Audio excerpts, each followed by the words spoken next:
Oke, bismillahirrahmanirrahim. Assalamualaikum warahmatullahi wabarakatuh. Sahabat Insight Anjani dimanapun berada, malam hari ini kita kembali berbincang malam ya.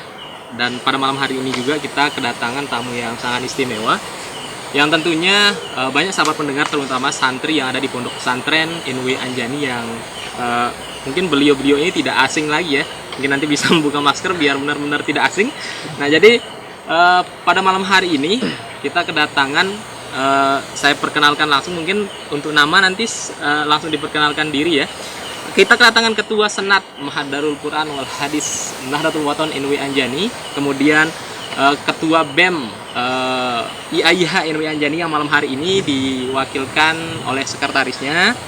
Dan tentu kita akan seperti biasa, kita akan berbincang perihal potensi-potensi, kemudian permasalahan-permasalahan dan yang bisa kita benahi bersama yang ada di seputaran Desa Anjani. Tentu saya mengucapkan banyak terima kasih kepada kedua narasumber kita pada malam hari ini yang masih muda dan tampan, serta mungkin tidak terlalu berbahaya ya untuk jinak ya teman-teman. Nah, jadi kita ingin malam hari ini, karena melihat banyak sekali permasalahan-permasalahan yang ada di Desa Anjani, tentunya tidak terlepas permasalahan-permasalahan itu menimpa santri-santri yang jauh-jauh dari seantero Nusantara datang ke sini, tapi tertimpa masalah-masalah yang kemudian tidak diketahui masalah itu kapan terjadi. Nah, pada malam hari ini kita ingin mendengar apa sih permasalahan-permasalahan itu yang sudah saya sebutkan tadi. Nah, untuk mengefisienkan waktu, mungkin kita langsung ke yang pertama, Bapak Ketua Senat Ma'had. Mungkin nanti diperkenalkan diri Pak Ketua, kemudian nama dan status, mungkin ada teman-teman Insight Anjani yang ingin mengetahui status dari Ketua Senat Ma'had sendiri. Kepadanya langsung waktu dan tempat kita silakan. Bismillahirrahmanirrahim. Assalamualaikum warahmatullahi wabarakatuh. Waalaikumsalam warahmatullahi wabarakatuh. Alhamdulillahirabbil alamin. Baik, nama Ya. Miftahul ya. ya. Dan status ya masih jadi tulab. Oh, masih jadi tulab. Dan kalau kita udah menjadi tulab masih belum menikah. Oh, mantap. Alhamdulillah. Masih aman. Berarti teman-teman perempuan yang ada di rumah berarti sudah mendengar ya, dan pastinya tentu setelah tahu belum masih menjadi tulab, berarti ada semangat nonton nanti nih. Nah, jadi yang kedua mungkin dari Bapak Ketua BEM IAIH sendiri, kami silahkan. Baik, langsung izin buka masker ya. Silahkan, tidak apa-apa. Kita sudah steril ya, saya sudah vaksin juga. Nama saya Ahmad Zainuri. Ahmad Zainuri. Kemudian status ya jelas kan masih mahasiswa. Saya juga masih baru semester 5, baru sekarang masuk semester 5. Alhamdulillah masih muda. Kemudian alamat saya dari Lombok Tengah. Oh, Lombok Tengah ya? Ya, dari sebelum bandara. Jadi kalau lurus dari Batu Jai, perempatan masuk sedikit sebelum bandara di sana. Wih, mantap. Jadi nanti kalau mau masuk bandara bisa hubungi kami, tapi karcisnya tetap. Oh, ya, mantap. Nah, jadi berarti Bapak Ketua BEM nih sering ngelihat kapal nih. Kalau kita biasanya Pak Ketua kalau ngelihat kapal di sini bawah-bawah, kita selalu kapal endang kepeng. Nah, mungkin bahasa-bahasa seperti Mungkin itu kapal ya. ini bahasa orang Lombok untuk Oh, pesawat. iya. Dikirain kapal itu bawa uang kali ya. Iya. Nah, jadi Pak Ketua kita sudah masuk nih, sudah perkenalan, dan teman-teman Insight Anjani yang ada di rumah sudah mengetahui nama, alamat dari Pak Ketua, dan yang paling penting tadi statusnya ya. Yang paling penting statusnya masih jomblo ya, masih belum ada istri, dan tentunya anak juga masih belum ada ya Pak Ketua. Nah, jadi pada malam hari ini kita temanya keamanan dan kenyamanan santri. Nah, pada malam hari ini karena tema kita keamanan dan kenyamanan santri, saya ingin tahu nih, kami dari tim Insight Anjani ingin tahu, menurut perspektif pandangan dari Ketua Senat sendiri, sejauh ini permasalahan-permasalahan apa sih yang sebenarnya menimpa santri di lingkup Pondok Pesantren NW Anjani ini? Mungkin bisa langsung Pak Ketua.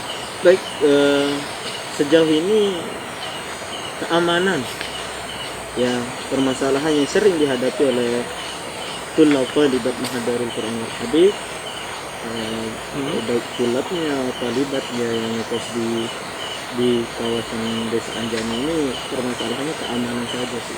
Keamanan ya, itu yang paling tinggi ya, masalah keamanan.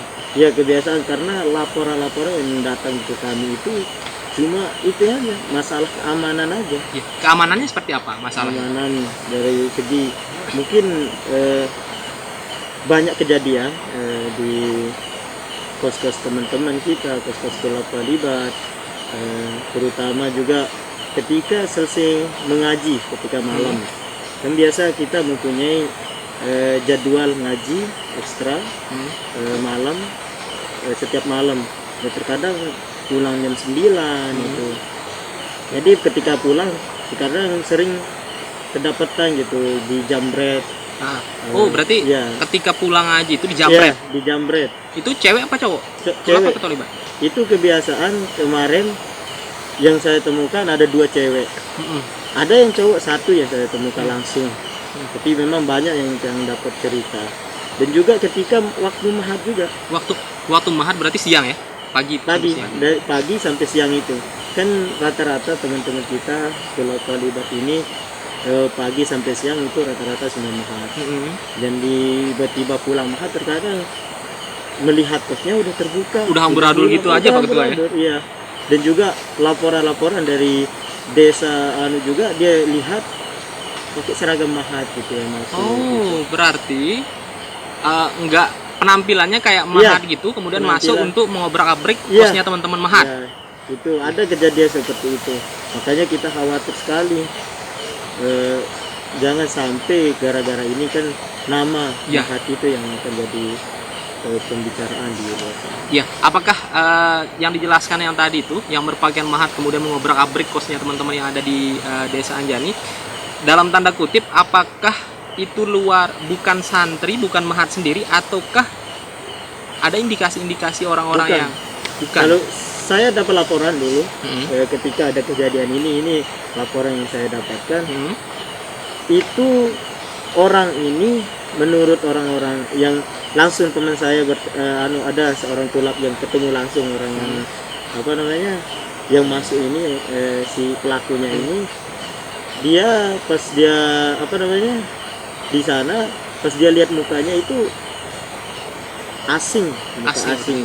Itu bukan tulak, dan juga katanya juga itu nggak pernah saya lihat di desa Anjani ini, orang ini. Berarti bisa kita katakan orang yang tadi itu orang luar. Ya, bisa jadi bisa jadi.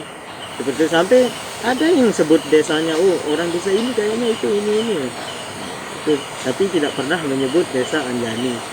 Karena memang muka yang kan sering kita lihat teman-teman kita yang pemuda-pemuda Anjani kan kita tidak asing lah mukanya, karena kita juga di kawasan mereka, kawasan teman-teman.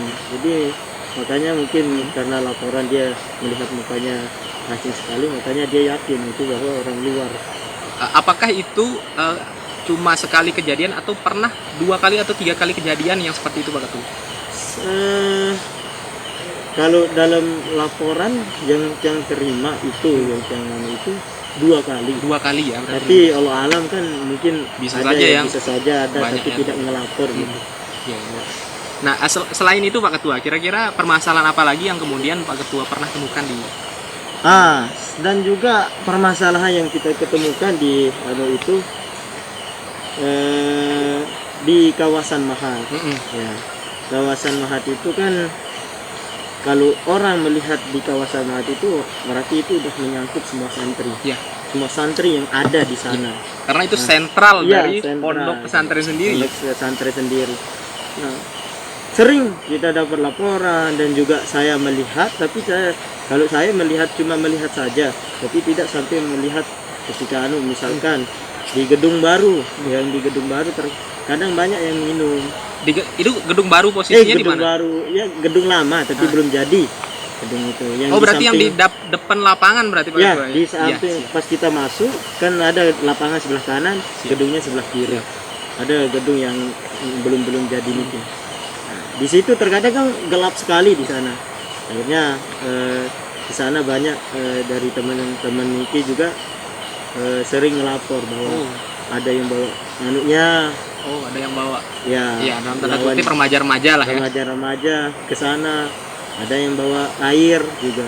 Dan juga ada sih sampai ketemuannya juga di samping di lapangan, tapi yang tempat gelapnya itu. Oh iya, memanfaatkan itu. momen-momen gelap Ya, berarti ya. itu makanya Iya, kita siap. kita takut karena setiap hari, setiap malam terkadang Masyaihul Mahad kita lewat. Jadi takutnya nanti dikira juga sama orang-orang masyarakat, ya, dikira santri yang melakukan.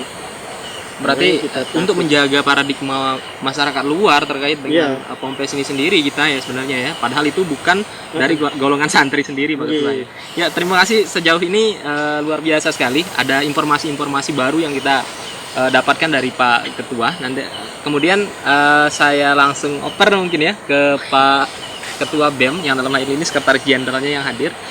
Mungkin kita sambil ngopi Pak Ketua biar nggak tegang ya. Iya. Ketika otak perlu inspirasi, ayo kita ngopi. Kita ngopi dulu. Ya, silahkan mungkin Izin Pak buka Ketua. masker. Ya, silahkan. Nah, biar nggak tegang Pak Ketua. Nah, mungkin langsung ke Pak Ketua BEM. Dari paradigma Ketua BEM sendiri, dari paradigma pengurus BEM sendiri terkait dengan mahasiswa nih Pak Ketua. Nah, permasalahan-permasalahan yang sering ditemukan di kalangan mahasiswa ataupun di kosnya mahasiswa itu seperti apa Pak Ketua? Terkait masalah yang tadi, jadi halnya kita tidak jauh sama dengan teman-teman dari Senat, karena memang pusat sentral pendidikan di Pondok Pesantren ini kan dan di Mahat. Dan kalau kita mau hitung-hitung menkalkulasi, semua tulab Mahat itu tidak semua yang kuliah di YIH sendiri lebih khususnya, tapi semua mahasiswa yang ada YIH itu 99% dia tulab Mahat. Tulab Mahat. Jadi memang rentang permasalahannya itu ya sama, cuman ada beberapa waktu lokasi mungkin yang agak berbeda. Berarti cocok ya? Berarti satu jalur ya teman-teman YIH sama teman-teman Mahat sendiri ya? Sering Ya, diskusi. Iya. Silahkan lanjut. Kemudian salah satu yang pernah memang kami pribadi temukan itu pembegalan adik-adik kita yang mahasiswa baru ketika ospek kemarin. Itu posisinya di mana Pak? Di bagian Kepah, di lorong-lorong kos-kosan kan di sana agak rame, kos-kosan dan banyak lorong-lorong kecil yang memang notabene itu banyak kegelapan, kurang penerangan. Kurang penerangan. Jadi mungkin hal itu dimanfaatkan oleh teman-teman, kalau bahasanya tadi Ketua Senat memang orang luar. Kita tidak berani mengatakan dia santri juga, teman-teman dari Anjani sendiri, karena memang tidak ada kepastian. Itu yang pertama, karena memang gelap dan itu sering dimanfaatkan. Tapi yang jadi keberuntungan malam itu karena kita ospek sudah wanti-wanti terlebih dahulu. Memang kita tidak kasih bawa aksesoris yang berlebihan, ya.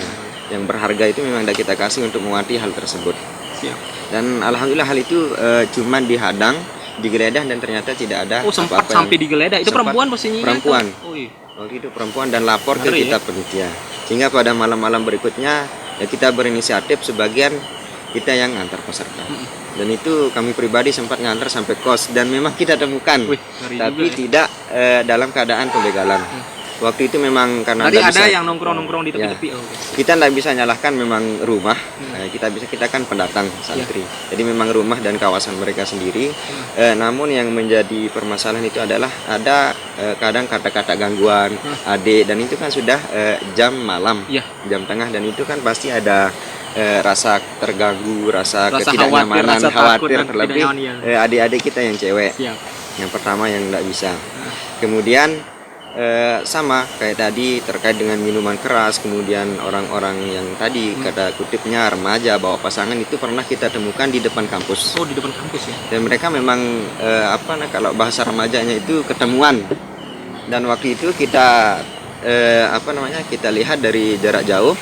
Ternyata memang semakin kita diamkan dia semakin asik. Oh, semakin asik ya. Jadi dalam tanda kutip itu yang jelas itu orang luar bukan santri, memanfaatkan lahan kampus untuk ketemuan. Kemudian ketika kita dekati, kita semakin dekat, kita panggil sekitaran jarak kurang lebih 20 meter, dia kabur. Yang cewek dengan cowok ini dia dua jalan berbeda, yang ceweknya ke sana, yang ceweknya ke sini. Dia nggak pakai motor Pak Ketua? Enggak, yang cowoknya pakai motor, yang ceweknya lari. Oh, siap. Dan itu kan enggak berani kita teriak, takutnya ada sesuatu. Kalau kita besar-besarkan nanti kan akan menjadi sorotan masyarakat. Dan kesannya itu kita yang rusak. Maka kita diamkan, tapi dalam hal kedepannya memang kita wanti-wanti. Paginya tetap kita jaga staf. Jadi ada staf pagi, siang, sore. Teman-teman yang di BEM yang sudah tamat mahat kita suruh minta bantuannya untuk jaga di kampus untuk tetap standby keliling. Dan alhamdulillah itu dapat mengurangi. Tapi yang jadi permasalahan lagi itu ketika waktu malam. Itu waktu posisinya ospek atau di luar ospek. ya? Itu sering kita ketika jalan-jalan malam di kampus memang sering kita temukan. Oh, iya. Di sebelah selatan gedung kampus, karena memang waktu itu belum ada bangunan, belum begitu banyak bangunan dan belum banyak lampu penerang. Jadi sering kita temukan teman-teman remaja-remaja yang memang notabene dia sedang minum. Kalau di sana kan ya kita bisa biasanya suuzon aja, lagi minum keras, lagi minum apa, karena memang dia teriak-teriak buka baju kadang. Dan itu kan posisinya sudah lama atau baru-baru? sudah lama. Oh iya. Dan dia Apakah itu baru ada sampai sekarang atau? Kalau sekarang dia sudah agak mendingan, dan sejauh ini kita di BEM belum pernah menemukan Oh, berarti sudah ada kejadian seperti perubahan itu, karena ya? selain sudah dijadikan sebagai alternatif ke sekolah yang di belakang, juga ada penerang. Siap. Jadi salah satunya memang penerang, ini faktor solusi. Oh, bisa jadi solusi penerang Ya, berarti ya? Jadi salah satunya lampu. Terus yang kemudian yang ini tadi mungkin beliau lupa sampaikan terkait masalah harga kos yang melunjak. Silakan Bu. Jadi harga kos yang melunjak ini kan memang apa namanya, kalau kita katakan di kegiatan itu hak veto mereka yang punya kos, terserah. Iya. Nah, tapi yang jadi kendala banyak wali-wali kos ini yang menaikkan harga kos, fasilitasnya itu tidak diperbaiki Tidak sepadan dengan apa harga yang yang kita bayar. Itu yang menjadi masalahnya. Dan kemudian selain harga kos, pada tahun 2020 awal-awal kita pernah kumpul dengan baik dari instansi pemerintah. Waktu itu Pak Kades hadir, Pak Kades lama. Kemudian dari rekan-rekan BKD, bahkan ketua BKD sendiri hadir. Kita rambut dengan ketua yayasan dari pihak yayasan di Wisma. Dan di sana memang terjadi seperti yang disampaikan oleh ketua senat tadi. Bahkan ini lebih ekstrem lagi. Dia tidak pakai, bukan hanya seragam mahat, tapi dia ngekos. Sengaja ngekos kayak santri, tapi dia bukan santri, memang sengaja. Jadi ketika teman-teman ini pergi kuliah, pergi mahat, di sana dia untuk mencuri, untuk beraksi, menggeledah, mengambil hal-hal yang berharga. Itu dan pernah kita temukan 2 kali waktu itu. Itu di mana? Di dusun mana? Di bagian Gapuk di sebelah sana. Gapuk? Ya, karena memang di sana kan agak kurangan kita yang santri ngekos, jadi itu dimanfaatkan oleh teman-teman di luar. Dan kemudian pada waktu itu kita sudah satukan suara untuk kita akan masing-masing kos itu akan didata oleh pihak desa.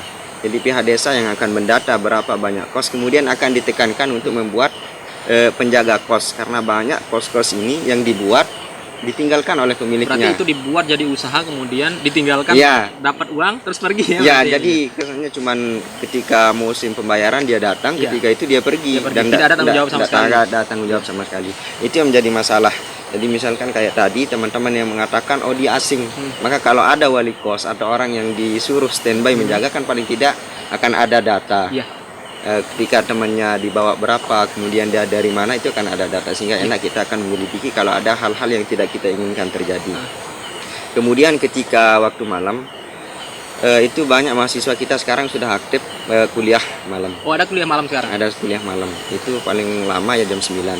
Dan ini kan memang belum terjadi karena memang tahun baru 2021, tahun akademik ini baru diterapkan. Dan sampai sejauh ini belum ada yang terjadi, tapi paling tidak kita wanti-wanti mengambil pelajaran dari tahun-tahun sebelumnya. Apakah di semua kampus menerapkan jam malam atau satu IAIH saja? Kalau IAIH baru tahun ini dia mengadakan jam malam. Kalau yang lain? Kalau tahun-tahun sebelumnya ada, termasuk teman-teman kita di STMIKA ada kuliah malamnya. Kalau di IAIH sendiri baru. Tapi kan kalau teman-teman di STMIKA dia dekat dengan penduduk, penerangnya sudah lengkap karena memang jalurnya agak besar.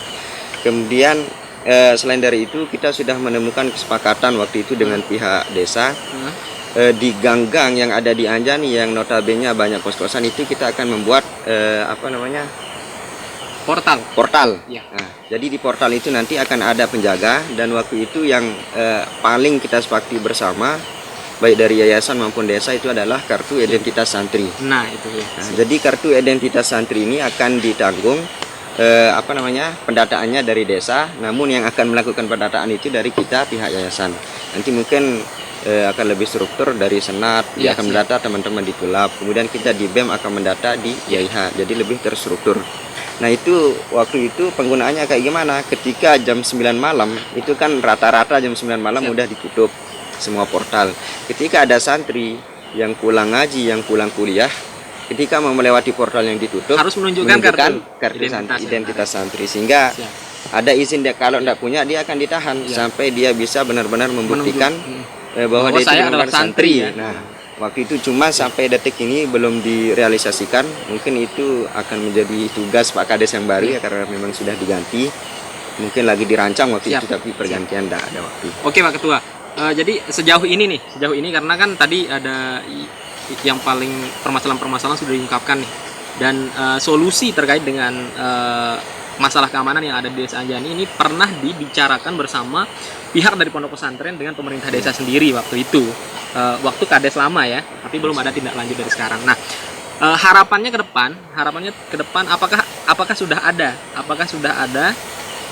tindak lanjut dari teman-teman santri sendiri untuk mendata santri-santri yang ada di pondok pesantren itu sendiri, ataukah itu mandek karena kepala desa kami Haji Muhammad Zulkarnain, semoga ditempatkan di tempat yang layak ya,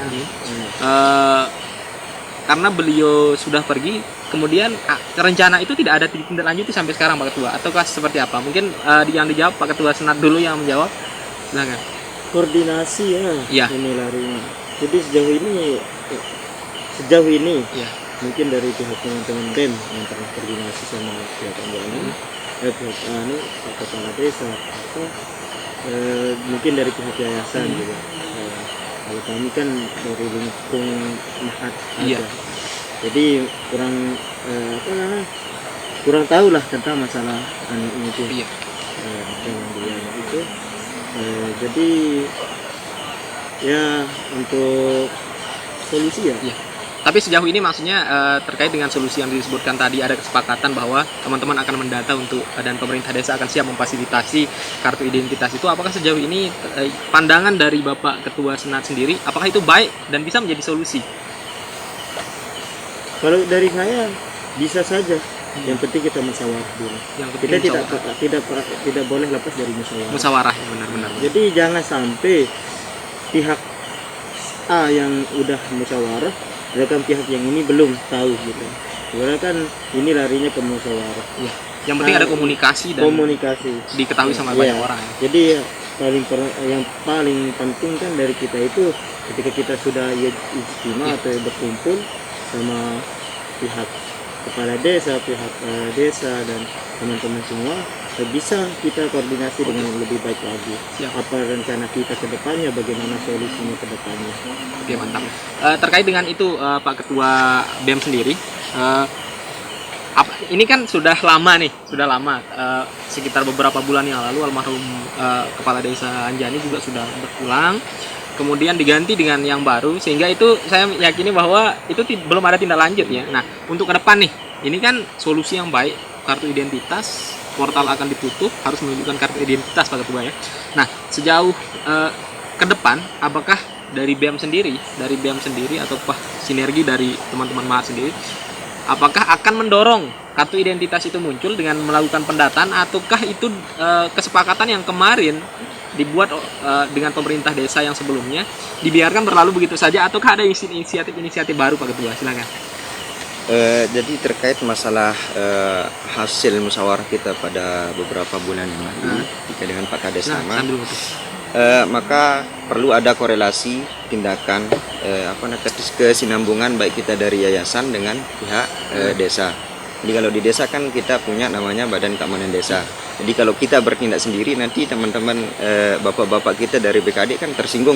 Kok kayak kesannya kita ndak dihargai, ndak dipakai, seolah kita ndak ada. Maka perlu korelasi, sehingga waktu itu memang kita panggil langsung, kita ajak, kita surati Pak Ketua BKD Desa Anjani. Saya ndak tahu, mungkin beliau masih menjabat atau mungkin sudah diganti.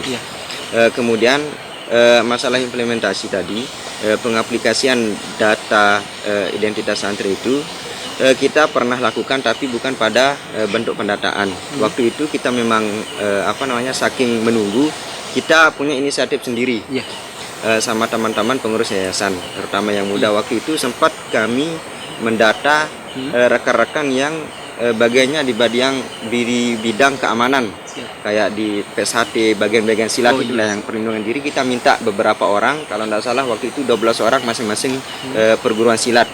untuk kita sama-sama ngeronda di desa. Iya. Dan waktu itu kita akan korelasi dengan teman-teman BKD dan pasukan di Nahdlatul Wathon itu kita sebut dengan Hizbullah. Hizbullah ya. Jadi titik kumpul semuanya itu nanti di Hizbullah, lalu kita akan mencar dan kita akan membawa HT sebagai alat komunikasi kita biar tidak terlalu ribut waktu itu. Oke, siap. Cuman sampai detik ini kan belum ada Tidak lanjut pendataan. Ya. Ya. Jadi pendataannya itu nanti akan didorong sama bapak-bapak kita, ayah orang tua kita di Anjani dari pemerintah desa. Lalu mungkin kita langsung sendiri yang akan terjun. Siap. Sehingga ada penekanan kepada wali kos, kepada Oke. karena wali kos ini kan dia membangun rumah, membangun kos-kosan di wilayah desa Desa Anjani. Anjani, wilayah hukum Desa Anjani. Ya, jadi hukumnya di desa. Ya. Jadi misalnya ini kan sudah ada solusi Pak Ketua nih. Sudah ada solusi terkait dengan masalah keamanan dari teman-teman santri sendiri, bahkan sudah mempunyai kesepakatan hasil koordinasi dengan pemerintah desa waktu itu. Nah, kita kira-kira ketika nantinya ada inisiatif kembali dari pemerintah desa untuk mendorong teman-teman dari santri sendiri untuk melakukan pendataan, untuk membuat kartu identitas, apakah dalam tanda kutip teman-teman siap gitu loh untuk membantu dari pemerintah desa seperti katanya tadi itu bersinergi dengan pemerintah desa untuk sama-sama menjaga keamanan? Karena tentu di Anjani ini ada penduduknya 11.416 dengan 3.554 kepala keluarga dengan 17 dusun Pak Ketua. Kemudian hampir berbanding satu dengan santri yang ada di Desa Anjani. Nah, jadi sekitar 20 ribuan lah yang menduduki Desa Anjani. Tentu satu kepala desa tidak mungkin bisa mengcover semuanya.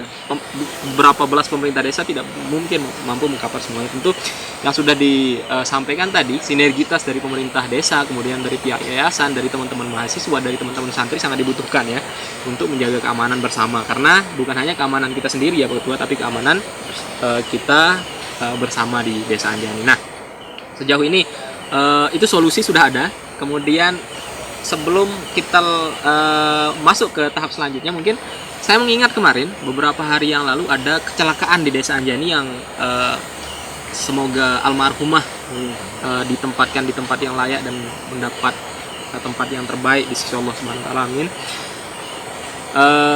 Ini sangat memprihatinkan menurut saya sebagai masyarakat Desa Anjani. Walaupun saya tidak mengenal dua santri yang kecelakaan, tapi benar-benar tersayat rasanya melihat bagaimana kalau itu adik saya, bagaimana kalau itu keluarga saya. Tentu sangat apa ya Pak Ketua, sangat miris sekali melihat keadaan yang seperti itu.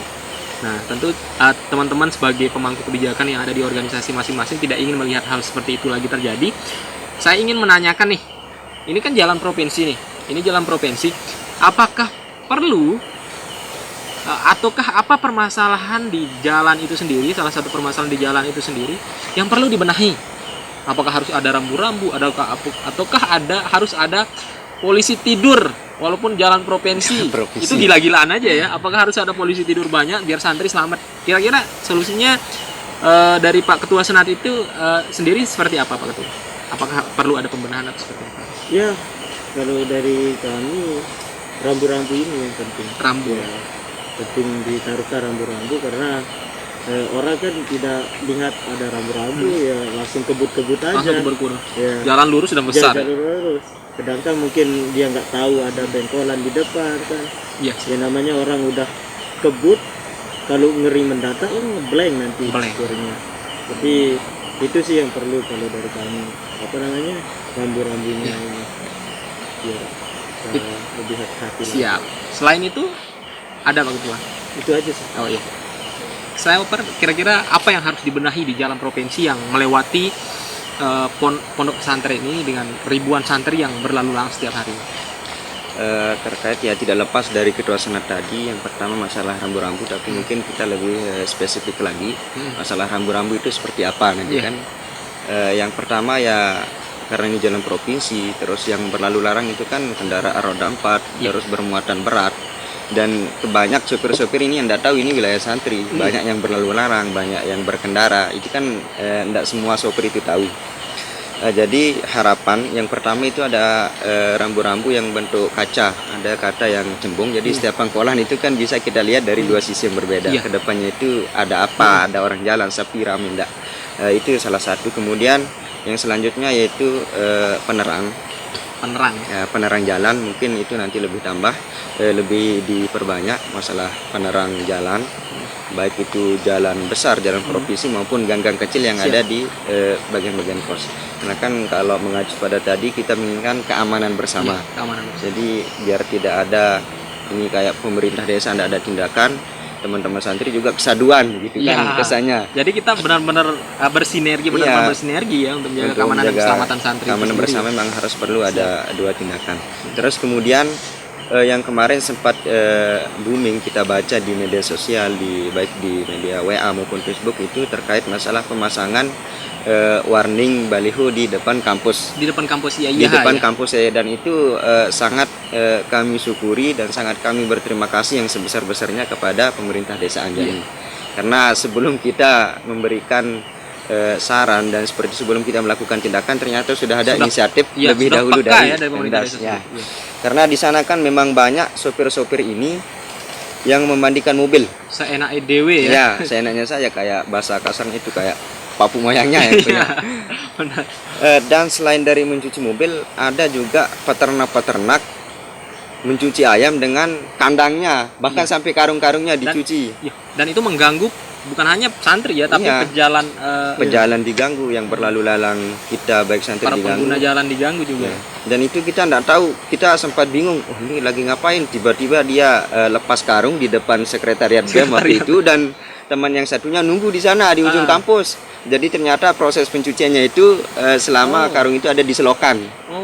Di got-got itu proses pencucian. Berarti dibuatin. Ya, dan sudah ditunggu sama mobil di sana.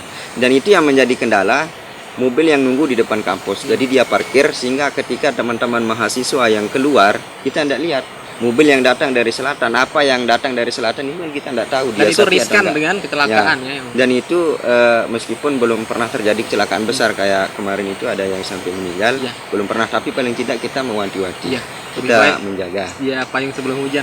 Dan sampai hari ini nampaknya masih ada orang-orang, para sopir-sopir yang memandikan kendaraannya di depan kampus. Itu malam atau siang hari atau biasanya dia ketika dari jam siang sampai malam. Oh, berarti perlu ada benar-benar perlu ada penegasan lebih lagi karena itu mungkin orang-orang luar ya. Terus kemudian ada tumpukan-tumpukan pasir tanah di pinggir jalan, di trotoar itu kan bahasanya juga bisa menjadi salah satu pemicu kecelakaan. Ketika terutama di malam hari, kita yang jalannya di pinggir, tiba-tiba di depan udah ada kita lihat kan, tiba-tiba ada pasir, kita kaget.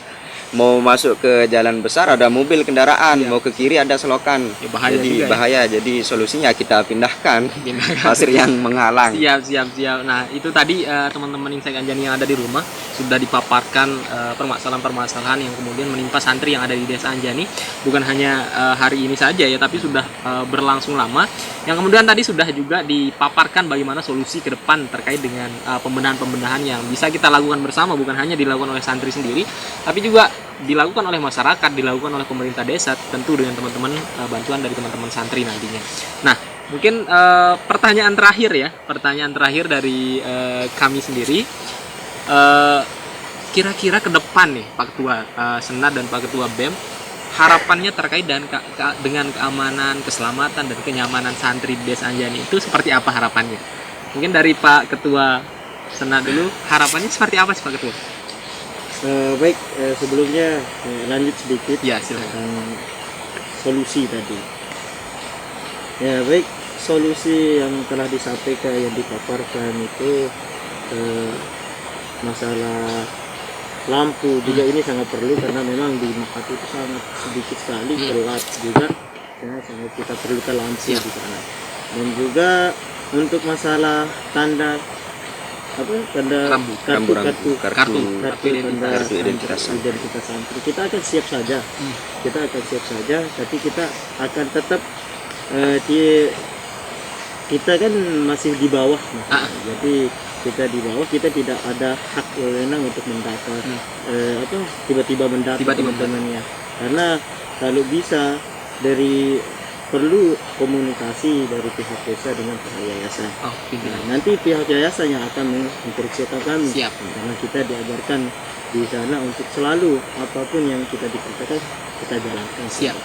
Kalau belum ada perintah, kita stop. Ya. Karena kita tidak akan tahu kan bagaimana kedepannya itu. Siap. Nah, itu sih. Jadi kita akan siap saja Ya. untuk masalah itu. Dan juga untuk masalah Harapannya Pak Ketua harapan terkait dengan keamanan, Ya. kenyamanan, keselamatan santri ke Ya. depan seperti apa di dan desa? juga ya yang tadi masalah juga kami sangat berterima kasih kepada pihak desa, sangat membantu sekali waktu adik-adik kami yang meninggal dunia, Tolibat Iya. yang meninggal dunia itu sangat membantu sekali. Kita memerlukan mobil langsung gercep, langsung termasuk Pak Kadisnya yang dari Hijrah juga langsung ikut terjun untuk mengantarkan yang meninggal dunia. Nah, itu sangat luar biasa. Diapresiasi sama teman-teman Apresiasi, santri. ya. Kami berterima kasih banyak kepada pihak desa, dan juga harapan kami agar tetap saling berkomunikasi, saling bermusyawarah, berkumpul, biar kita sama-sama tahu apa sih permasalahan, apa yang biar kita kan lebih enak lagi bagaimana cara kita memajukan desa ini agar bisa menjadi kota santri yang benar-benar kota santri, ya. Kan. Iya, Karena siap. kita lihat aja di sini hampir 7.000-an santri yang ada di kontes ini. Seperti itu. Jadi tidak akan terlepas harapan kami agar tetap berkoordinasi dari desa dengan kita dari pihak yayasan, dengan tetap akan saling mensupport, Siap. membantu, dan dari segi apapun itu. Ya, itu saja Pak Ketua. Ya. Terima kasih banyak, luar biasa sekali. Mungkin langsung Pak Ketua BEM, harapannya seperti apa Pak Ketua? Untuk harapan ke depan terkait masalah keamanan, keselamatan baik kita dari santri, dari mahasiswa maupun dari rekan-rekan yang di Anjani, mungkin ini adalah hal yang sudah lumrah dan lazim didengar, terlebih teman-teman yang berada di Fakultas Hukum ya, terkait tentang jajaran penegakan hukum. Ya. Jadi yang sempat kami dengar, untuk menegakkan hukum yang pertama itu kan kultural, artinya kesadaran kita bersama. Maka ini akan menjadi salah satu alternatif solusi terbesar kita, baik dari teman-teman santri, supaya kita sadar, oh ternyata jam segini ya kita harus lebih berhati-hati dan menjaga diri. Begitupun dengan teman-teman sebaliknya dari pemerintah desa, kemudian jajaran Karang Taruna, remaja dan lain sebagainya. Kalaupun memang bukan teman-teman luar desa yang melakukan, paling tidak kita sama-sama saling menjaga untuk keamanan bersama. Yang paling pertama mungkin yang kita tekankan adalah kesadaran kita bersama, baik kita yang menjaga maupun kita dari santri yang wanti-wanti dan menjaga diri. Terus kemudian selanjutnya ya, karena memang melihat akibat dari kurangnya tindakan keamanan, kurangnya tindakan-tindakan yang telah terjadi, harapan kita supaya apa yang menjadi hasil diskusi, apa yang menjadi hasil musyawarah kita pada beberapa bulan yang lalu itu kita tindak lanjuti bersama, baik dari kita yayasan, kalau bahasanya ketua senat ya kita tinggal nunggu instruksi, karena kita kan jajaran paling bawah di yayasan ini. Mungkin itu ya. Terima kasih Pak Ketua Senat Muhadarul Ulama Hadis Anjani, kemudian Pak Ketua BEM yang dalam hal ini Pak Sekretaris Jenderal yang menyempatkan hadir. Luar biasa sekali diskusi kita pada malam hari ini teman-teman. Tentu teman-teman Insight Anjani yang ada di rumah nantinya mendengar dan tertarik ya, mungkin ada season selanjutnya dari teman-teman yang ada di depan sini. Ini disebut dengan mudah dan berbahaya dalam hal positif ya, berbahaya dalam hal positif. Nah jadi harapannya ke depan Pak Ketua, harapannya ke depan apa yang disampaikan sama teman-teman santri pada malam hari ini yang diwakili oleh teman-teman dari Ketua Senat sendiri dan Ketua BEM IAIA sendiri menjadi referensi untuk pemerintah desa melakukan pembenahan. Bukan hanya referensi pemerintah desa ya, tapi juga referensi masyarakat, referensi dari santri sendiri untuk menjadikan Desa Anjani benar-benar kota santri yang kota santri gitu loh, bukan kota santri yang hanya sebutannya saja kota santri tapi tidak menyediakan keamanan, kenyamanan serta keselamatan santri yang ada di pondok pesantren. Nah, jadi malam hari ini mungkin kita akhiri ya. Terima kasih banyak atas kedatangannya Pak Ketua. Semoga kita bisa berjumpa di lain waktu ya. Insya Allah kita nantinya akan tetap bersilaturahmi mungkin ya. Kita tetap akan bersilaturahmi dan ngopi-ngopi tentunya Pak Ketua.